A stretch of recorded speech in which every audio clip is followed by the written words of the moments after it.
ये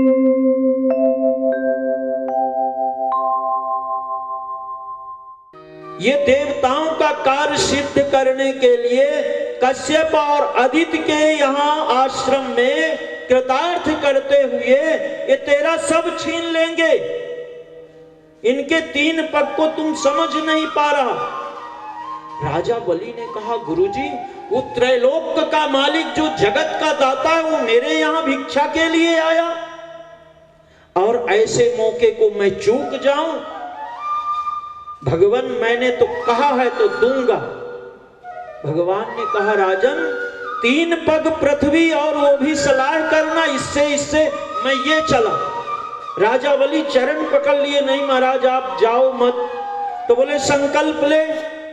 हाथ में चावल पुष्प कुश दिया। भगवान संकल्प बोलने लगे। बोले राजन, संकल्प से ही मैं दान लूंगा।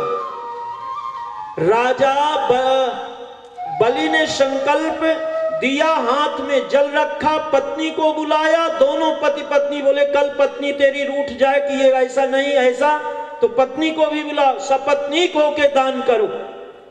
संकल्प शुरू हुआ। शुक्राचार्य जी को रहा नहीं गया। वो कमंडल में ऐसे जल गिराने वाली टोटी थी, उसी में एक भौरे का कीड़े का रूप धारण करके बैठ गए। बोले जल ही नहीं गिर रहा। भगवान, आपका ये जल नहीं गिर रहा। बोले ये चिंता मेरे ऊपर छोड़ राजन। अब भगवान ने वो एक डाब लिए थे ना कुश, उसको ऐसे ऐसे ऐसे किया तो शुक्राचार्य जी की एक आंख चली गई, रक्त निकलने लगा। बोले भगवान, आप ये क्या, आपके कमंडल का जल शुद्ध नहीं है। बोले राजन, मेरे कमंडल की जल की तरफ मत देख, तेरा मन शुद्ध है ना। बस भगवान ने संकल्प करवाया। बोले राजन, संकल्प पूरा हुआ, अब बताओ कहां से नापूं। बोले महाराज, 3 पग पृथ्वी नापना है तो यही यज्ञशाला से ही शुरू करो। और ये बात करते करते भगवान वामन से विराट बन गए। 1 पग से पूरी पृथ्वी को नाप लिया। दूसरा पग ब्रह्मांड विदीर्ण हो गया। ब्रह्मा जी ने देखा भगवान के नख से ब्रह्मांड विदीर्ण हुआ है। ब्रह्मा जी को पता लगा ये तो भगवान के चरण हैं। तुरंत कमंडल का जल लिया और भगवान के चरणों को धो दिया। भगवान के चरणों से गंगा का प्रकट हुआ, जिसका नाम विष्णुपदी गंगा हुआ। बोलिए गंगा मैया की जय। अब 2 पग से तो 1 से पृथ्वी, 1 से स्वर्ग नाप लिया। बोले राजन, अब तीसरा पग कठे रखूं। राजा बलि ने कहा, हमारे सर पे ही रखो और कठे बताऊं। बोले थारे सर से मारो के लेन देन पड़ो है भाया। राजा बलि ने बड़ा सुंदर उत्तर दिया, भगवान, अगर इस शरीर के द्वारा कमाई गई संपत्ति से 2 पग पूरे हो सकते हैं तो ये शरीर क्या तीसरे पग लायक भी नहीं है। राजा बलि के मस्तक पर भगवान ने तीसरा पग रखा। राजा बलि सुतल लोक को चले गए। सुतल लोक में जहां गए वहां नगर में 52 दरवाजे हैं। बोले राजन, वर मांगो। बोले भगवान, आपने 52 रूप धारण करके मेरे साथ छल किया है और इस नगर के 52 दरवाजे हैं। भगवान, मेरी इच्छा है कि जिस दरवाजे से मैं निकलूं आपका दर्शन करते हुए निकलूं। भगवान राजा बलि के चौकीदार बन गए। अब इंतजार करते हैं कहीं इस दरवाजे से तो नहीं निकलेगा, कहीं इस दरवाजे से। 3 पग के बहाने राजा बलि तन मन धन तीनों समर्पित कर दिया। हम लोग तो केवल गाते हैं तन मन धन सब कुछ है तेरा, पर राजा बलि ने करके दिखाया। और जो तन मन धन तीनों समर्पित कर देता है, भगवान हमेशा हमेशा के लिए उसके हो जाते।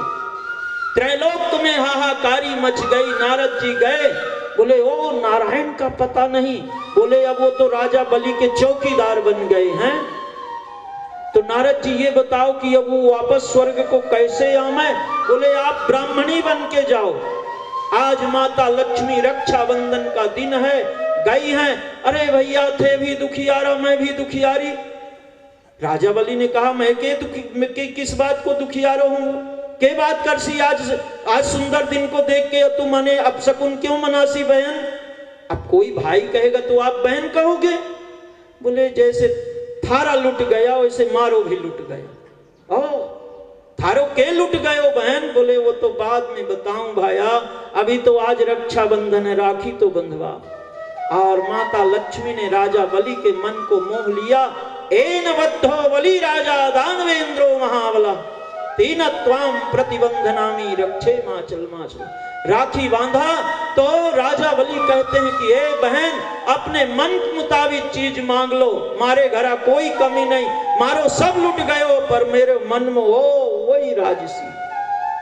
बोले भाया माने कुछ को नहीं चाहिए। अरे कैसे सगुन तो करनो पड़सी। जब बार बार राजा बलि ने कहा तो बोले भाया कुछ को नहीं चाहिए, थारे वॉचमैन को ही माने दे दे। हाँ बहन मारे वॉचमैन से थारो के रिश्तो है?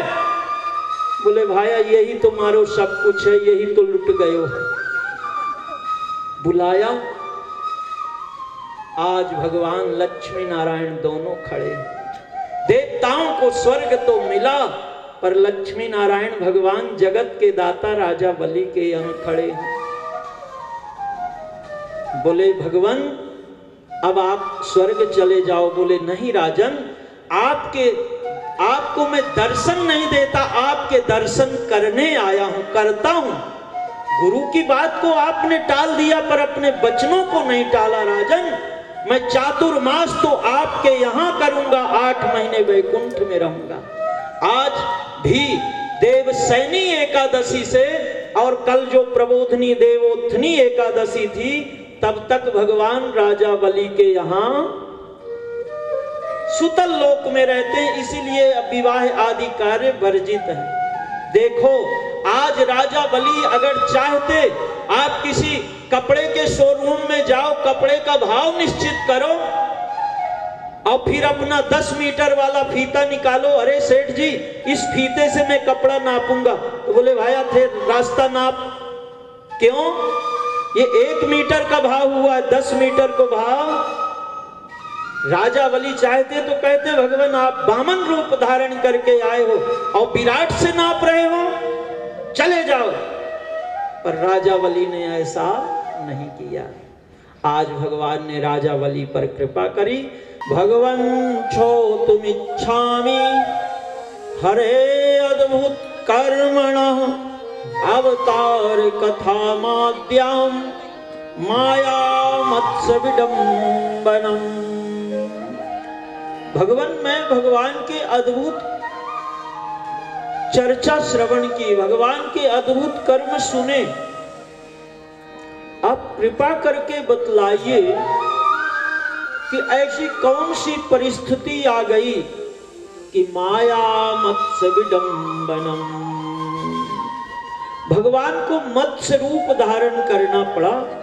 भगवान ये तो उच्छिष्ट योनि है, अपवित्र योनि है, पर भगवान मत्स्य बन गए, मछली बन गए। ये कथा सुनाइए। ये जो अभी आप भगवान वामन की चर्चा श्रवण कर रहे थे, ये वामन पुराण की कथा है। अब यहाँ एक अध्याय मत्स्य पुराण का भी सुखदेव स्वामी ने ले लिया है। 18 पुराणों की चर्चा श्रीमद् भागवत में। तो सुखदेव स्वामी कहते हैं राजन श्राद्ध देव इति ख्यातो मने हरिणार्पितः तत्र राज ऋषि कश्चिन नामना सत्यव्रतो महान। सत्यव्रत नाम के मनु हैं और ये राज ऋषि एक दिन सरोवर में स्नान करने के लिए गए, नदी में स्नान करने के लिए गए। स्नान किया। अब भगवत इच्छा ऐसी हुई कि एक कमंडल लिए थे और उस कमंडल में जल निकाल के और भगवान सूर्य नारायण को अर्घ देने लगे। और उसी समय एक छोटी सी मछली इनके कमंडल में आ गई। राजर्षि मनु ने देखा कि ये जल तो अपवित्र हो गया, मछली आ गई, तो उस सरोवर में फिर गिरा दिया। फिर दोबारा जल लिया तो फिर इतनी मछली। अब की बार जब उस सरोवर में उस जल को गिराने लगे, कोई जीव है, अब इसकी याचना है, तो वो कमंडल को लेकर के अपने राजमहल तक पहुंचे। जैसे राजमहल तक आए तो अभी आधा घंटा पहले इतनी छोटी सी मछली थी, अब वो देखते देखते इतनी बड़ी हो गई। राजा मनु को लगा कि ये कौन सी मछली है जो इतनी इतनी थी और अभी आधा घंटे में इतनी बड़ी बन गई। ऐसी मछली तो मैंने कभी न सुना न देखा। तब एक बावड़ी थी, उसमें छुड़वा दिया, और जैसे बावड़ी में छुड़वाया तो देखते देखते विशाल रूप। तब राजा मनु हाथ जोड़ के सामने खड़े हो गए, बोले महाराज आप कोई साधारण मछली नहीं हो, आप ये बताओ कि हो कौन। भगवान ने कहा राजन, मैं वो अनंत नारायण भगवान ही हूं। आज के ठीक 7वें दिन इस पृथ्वी पे प्रलय आ जाएगा, उस समय तुम्हें वेदों की रक्षा करनी है। ये अपना स्वरूप का परिचय करवाने के लिए ही मैंने ये रूप धारण किया है।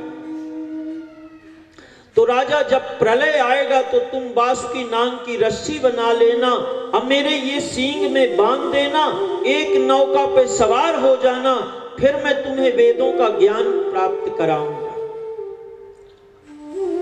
राजा मनु ने ठीक ऐसा ही किया और बोले हे राजन, फिर जब ये सृष्टि की रचना होगी तो यही वेद का ज्ञान समाज के काम आएगा, इसी से सृष्टि का उत्पन्न होगी सृष्टि। तो हे राजन, जो आपने पूछा वेदों की रक्षा करने के लिए, ये जितने भी पृथ्वी पे फल फूल औषधियां हैं, इनके बीज को लेकर के महाराज मनु उस नौका में सवार हो गए और उस समय का इंतजार करने लगे। पृथ्वी पे जल हुआ, नौका में सवार हो गए, भगवान उस नौका सा जल विहार करते रहे और महाराज मनु को वेदों का ज्ञान प्राप्त कराया। तो राजन, जो आपने पूछा वो मैंने आपको बता दिया, अब आप क्या सुनना चाहते हो। महाराज परीक्षित कहते हैं गुरुदेव, मैंने मनवंतरों की कथा श्रवण की, अब मैं सूर्यवंश की कथा सुनना चाहता हूं, जिसमें मर्यादा पुरुषोत्तम भगवान श्री राम का अवतरण हुआ। तो भगवान मुझे भगवान श्री राम की कथा सुनाइए। सुखदेव स्वामी कहते हैं राजन, श्रूयतां मानवो वंशा प्राचुर्येण परन्तप न शक्यते विस्तरतो वक्तुम वर्ष शतैरपि। राजा, इसी एक आसन से 100 वर्ष तक बैठे रहो और मैं भगवान की कथा कहता रहूं तो 100 वर्ष में भी ये कथा मैं पूरी नहीं कर सकूंगा। वक्तुम वर्ष शतैरपि, ये सुखदेव स्वामी के वचन है। तो राजन, अब संक्षेप में भगवान श्री राम की कथा श्रवण करो। ये सत्र ही अलग है। अभी अभी ठाकुर जी की कृपा हमारे जेवी नगर में हुई थी, 9 दिन की राम कथा हुई। इसके पहले अयोध्या धाम में कथा थी, 9 दिन की कथा हुई। इतना 9 दिन कथा करने के बाद भी ऐसे लगा कि बहुत कुछ नहीं कह पाए, क्योंकि रामायण सतकोटि अपारा, रामायण सतकोटि अपारा, हरि अनंत हरि कथा अनंता, हरि अनंत हरि कथा अनंता, हरि अनंत हरि कथा अनंता, कहीं